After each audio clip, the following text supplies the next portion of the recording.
Welcome to Info Hub. In our headlines, government has moral right to protect citizens from tobacco dangers. Attorney General says government is committed to supporting impact justice. Vandalism of telecommunication cables is a threat to national security, and Minister Brooms honored for women's activism. Daddy!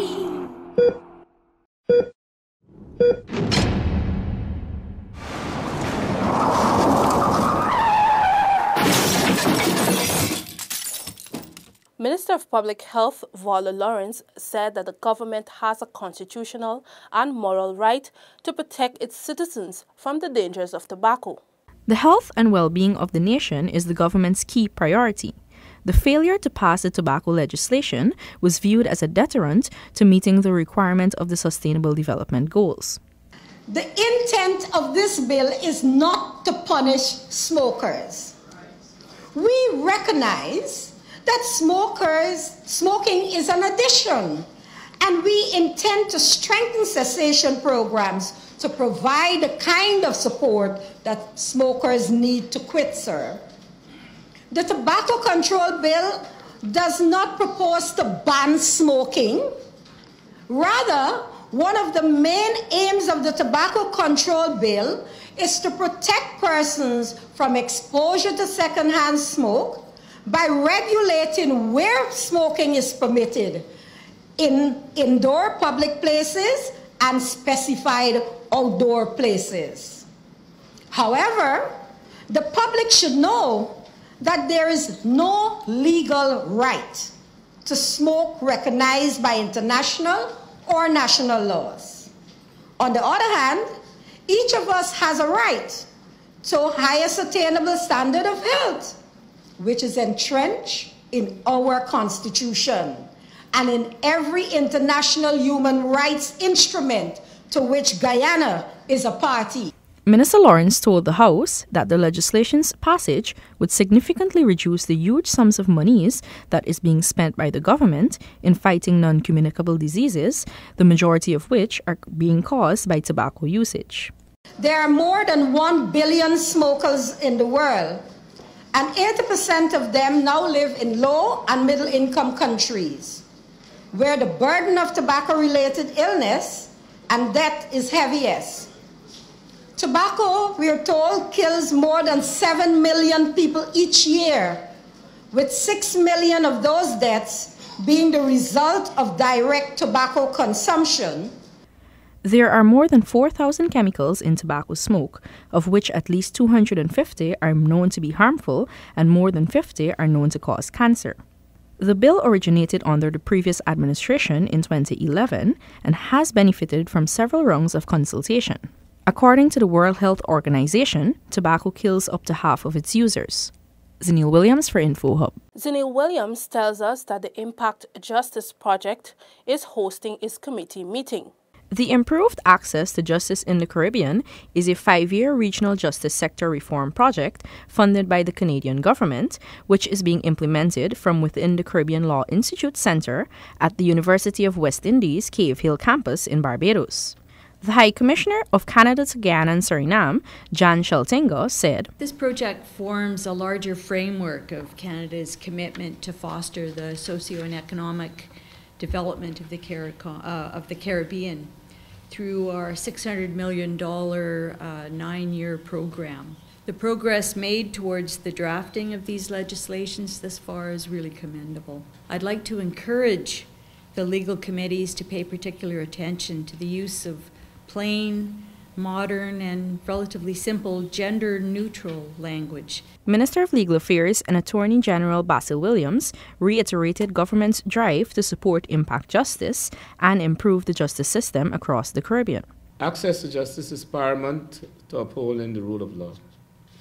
In its absence, arbitrariness thrives, and persons find themselves unable to have their voices heard or exercise their rights. It is thus necessary that our justice sectors provide fair and effective services that promote access to justice for all. These two pieces of model legislation are essential to improving legal services and, by extension, improving access to justice. The importance of the committee members' work on the model legislation is recognized and appreciated. The model legislation bill is designed to strengthen the disciplinary procedure and accounting rules of the legal profession. The model business bill seeks to create a standard system for business registration to have a simple and effective system. Zenil Williams for InfoHub. Minister of Business Dominique Gaskin says that government remains committed to the development of Guyana's value-added sector. Gabriela Patram gives us the details. Minister Gaskin was at the time delivering remarks at the University of Guyana Diaspora dinner last evening at the Ramada Princess Hotel. He noted that oftentimes country urge investors to invest but do not specify the areas that investments are needed. Minister Gaskin took the opportunity to identify some of the areas that the government would like to see investments. There are certain key sectors, agro-processing, forestry sector, or tourism sector. If someone could find a way to add value to the 700,000 odd ounces of gold that were exported last year in its unrefined state, I would be over the moon. It's not as easy as it sounds. It's not just a question of a few people getting together and making jewelry. It needs a much more studied approach, and it needs a strategy, and so do all the sectors. Minister Gaskin highlighted that the diaspora do bring certain advantages to a country. He added that the government is willing to engage with a view of finding solutions and opportunities that are mutually beneficial. In terms of confidence-building measures, I believe it is important that the government share its vision and share its priorities and give a clear indication to the private sector and to the investor community of which sectors it wants to promote. When government says to you that these are the sectors that we want to develop, I believe it sends a strong signal. It tells you something. It tells you that if you are investing in this particular sector, you can look forward to a certain level of government support. The government of Guyana continues to develop an investment-friendly and more enabling environment for the growth of businesses and investment in the country. Gabriela Patram for InfoHub.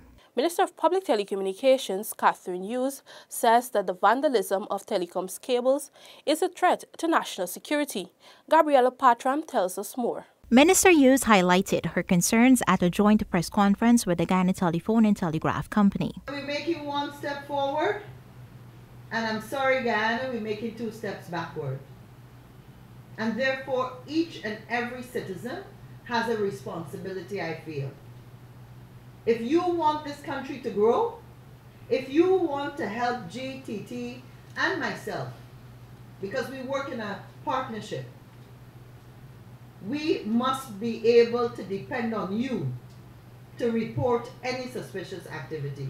Within the last 10 days, GTT has had 4 cuts to the fiber optic cables, resulting in over 20,000 households and mobile users being affected. Minister Hughes has said the issue is one of national and personal security as the ministry seeks to improve on its safe city and community solutions. She added that CCTV will be used in operations to apprehend the criminal elements. GTT CEO says services has been restored. We have about 20,000 homes and mobiles, and it's Linden, big mining community near Arisaru, Madia, Mabura, Bartika, Kakwani, Aichuni, yeah. So Linden. So you should ask my team. They know these things that click of a finger. So it's right through the Suzai Highway and heading some parts south of the country and to Bartica. The company has over the last 12 months spent over $50 million to repair damaged cables. The Guyana Police Force is investigating the matter. The company is also offering a $1 million reward for the capture of those responsible. Gabriela Patram for InfoHub. 32 physical education teachers are benefiting from training hosted by the National Sports Commission. Here is more from Neola Damon. The collaborative effort between the Netherlands government and the Ministry of Foreign Affairs is dubbed Football Coaching and Life Skills. We have 2 coaches from the Netherlands who are currently in country. They arrived on Saturday last, and they will be conducting a 1-week training of trainers program, of which they are training teachers in various regions in Georgetown. The same 2 coaches will conduct a practical training workshop with 60 youths from the Tugville community. Meanwhile, a 2-day workshop is also planned that caters specially to sports women, according to Jones. We will have, through an arrangement with the United States Embassy, a U.S. envoy, which consists of 2 national basketball players, female. They will be in country and they will be conducting a 2-day program in practical women in sport. The trainer workshops are part of the Education Ministry's aim of reintegrating sports into schools. It is also part of the effort to improve local athletes' performance in international arenas. Neola Damon, InfoHub. Daniel Williams joins us to tell us that Minister Simona Brooms has received another honor for her women's rights activism. The Women of Mission International's president made the presentation today to the minister. I felt she was the prime candidate to be one of our honorees coming out of Guyana.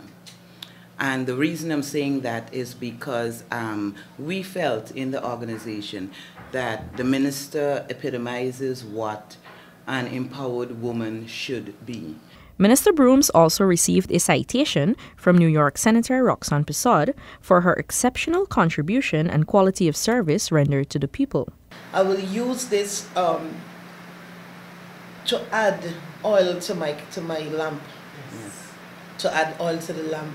I will not use it to say that I have arrived, but as the symbol of encouragement, how important it is to continue to empower women and empower people. Minister Brooms was also made the first distinguished member of the organization. Women of Mission International is a U.S.-based organization that empowers women and girls across the Caribbean and beyond. It honors women whose work empowers others. The organization has a local chapter in Linden and has plans to open chapters in Region 6 and Bartica, Region 7. Zaniel Williams for InfoHub.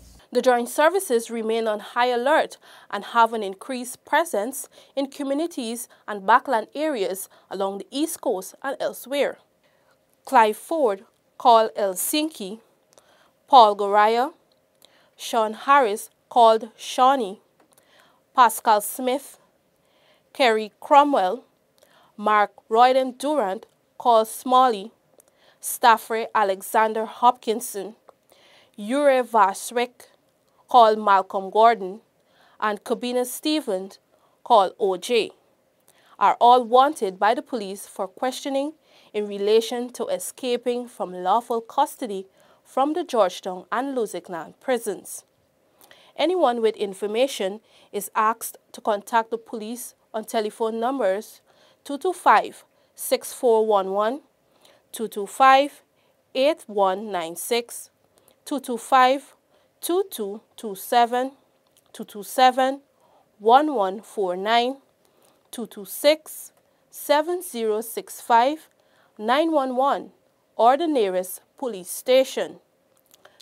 Thanks for watching. Connect with us 24/7 on our website and social media. Goodbye.